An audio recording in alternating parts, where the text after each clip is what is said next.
အားလုံးပဲမင်္ဂလာပါခင်ဗျာအခုပြောချင်တဲ့ grammar ကတော့မူပါမူပေါ့နော် level လို့အဓိပ္ပာယ်ရတယ်ကဲအဲ့ဆိုရင်သူ့ရဲ့ grammar တိဆောက်ပုံကိုအသေးစိတ်ဆက်လက်ပြီးတော့ကြည့်ကြည့်မယ်ပေါ့နော်ကဲသူ့ရဲ့ grammar တိဆောက်ပုံပေါ့နော် noun 1 မူဘယ်ဆိုရင်ပါ noun 2 မူပြင်ဘက်လိုက်နေပေါ့နော်ဘက်ကမှဘက်ယူဘက်ပဲပေါ့နော်ပါမူနောက်ခုကျ noun 1 မူဤအကြည့်တိဆိုရင်ပါ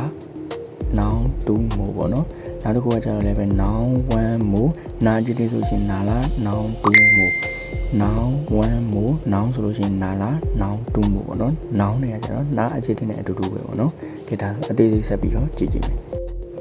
ကဲဒါဆိုရင်သူ့ရဲ့ပုံစံလေးကို grammar pattern လေးနဲ့အတူတူရှင်းပြမယ်ပေါ့နော်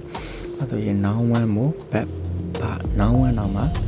မူလိုက်မယ်ပြင် verb ဆိုနောက်မှာပါအပေါင်းလိုက်မယ် noun 2 မူ verb ပေါ့နော်အဲ့လို pattern grammar structure ကိုသုံးပြီးတော့ဒီ sentence တစ်ခုနဲ့ရှင်းပြမယ်ပေါ့နော်အဲ့ဆိုလို့ရှိရင်ဆက်လက်ပြီးတော့ကြည့်လိုက်ကြရအောင်ဒီမှာကျွန်တော်အဖေကအီတလီနဲ့စပိန်စကားလည်းပဲစပိန်စကားပြောနိုင်တယ်ပေါ့နော်ဟိုတိုးဆန်ကအီတလီယန်ကောမိုတက်ကီလေးပါဆိုအီတလီယန်ဘာသာစကားလည်းပဲတက်ကီလေးပါဆိုပြောနိုင်တယ်လို့ပေါ့နော်စပိန်ကောမိုအာနာဆီလူဆိုစပိန်စကားလည်းပဲပြောနိုင်တယ်အမှဘာဆိုတာဒလူပေါ့နော်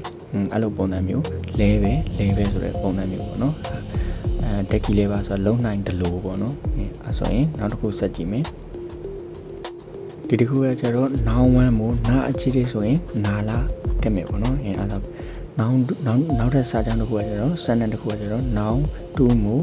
နာအကြည့်လေးဒါပေါ့နော်အဲ့ဆိုသူ့ရဲ့ရှင်းလင်းချက်ကိုတစ်ချက်သွားကြည့်မယ်ပေါ့နော်ဒီမှာဒီဂီတာရဲ့ design နဲ့အတန်ကိုကျွန်တော်ကြိုက်တယ်တဲ့ဒါကြောင့်မလို့ဘယ်တော့မှလက်လွတ်မှာမဟုတ်ဘူးနော်ဒီမှာခုတိုဂီတာနော်အိုတိုမိုဆိုတာဒီဂီတာရဲ့အိုတိုဆိုတာအတန်လည်းပဲစုခိနာလာဆိုတာကြိုက်တယ်လို့ပေါ့နော်ဂါရဆိုတာဒီဇိုင်းကိုပဲသူ့ပုံစံလည်းပဲစုခိနာလာနော်တဲ့ဆိုတာကြိုက်တဲ့အတွက်ကြောင့်မလို့ isho ဆိုရင် whole life ဆိုတဘွားလုံးသားပေါ့နော်အဲ့လိုတဘွားလုံး isho ဆိုတဘွားလုံးသားတေဘာနာရှိတာခုအာလီမာဆန်ဆိုတာကကြတော့တေဘာနာရှိဆိုကြတော့ထုတ်လွှတ်တာရောင်းတီပေါ့နော်ကိုယ့်ပိုင်ဆိုင်မှုရောင်းတာအဲ့တော့တေဘာနာရှိတာခုအာလီမာဆန်ဆိုတာဘယ်တော့မှ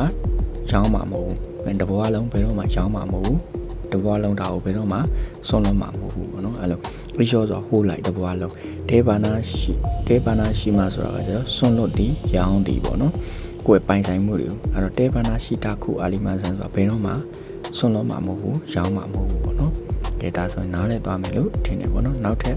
grammar တွေကိုလည်းပဲမကြမီတင်ဆက်ပေးမှာမို့လို့ channel လေးကို like and subscribe လုပ်ပေးကြပါအောင်ခင်ဗျာအားလုံးကျေးဇူးတင်ပါတယ်